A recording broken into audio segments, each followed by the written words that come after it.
Well, I thank you, and I'm so glad that everybody is still awake.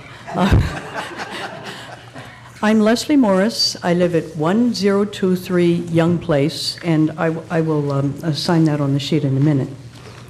And I come here to talk to you about the proposed RFP for Huron Hills Park.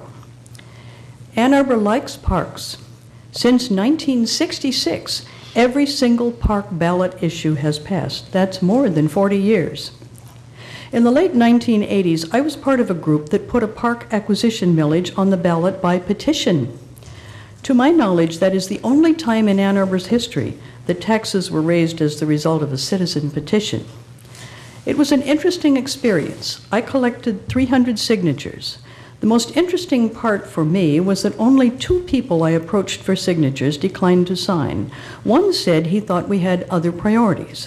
The other said taxes were too high already. The other 300 signed and presumably voted for this tax increase. The champion petitioner in our group, George Sexton, may his memory be for a blessing, collected 1,000 signatures. Of course, the issue passed. Ann Arbor citizens have demonstrated their love for parks in other ways. Many have put in countless hours of volunteer labor in parks. Some have given gifts to the parks. Memorial park benches all over the park system testify to someone's love of a particular park. Parks are an Ann Arbor value. During the 40 years that I have lived here and supported Ann Arbor's parks, many city administrators, mayors, and city councils have come and gone.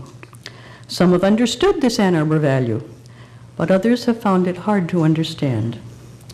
A few years ago, some park staffers suggested that selling part of Huron Hills Park should be investigated. Of course, angry citizens denounced the plan.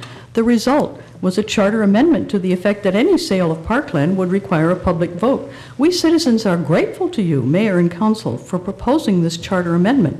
We are grateful for your pledges to take selling parkland off the table. But the proving for weakness continues. Leases, private operations in parks, a private driving range in Huron Hills. We often hear citizens admonished for protesting private development projects. After all, the property owner has rights. With parks, we are the property owners. If you decide to request proposals for private use of part of Huron Hills Park, you are certain to see many citizens protesting your action. You are not very likely to see an equivalent parade of citizens requesting a private driving range in Huron Hills Park. Don't our wishes count here? We lovers and supporters of parks think our support is a valuable city resource. It has helped to make Ann Arbor a desirable place to live. We recognize your financial difficulties. If at some point you decide to put a tax issue on the ballot to alleviate these financial difficulties, we want to be able to support you, but we need your support as well. Thank you. We don't want you to sell parks. We don't want you to lease parks. We don't want you to use parks as opportunities for somebody's private business development. Thank you.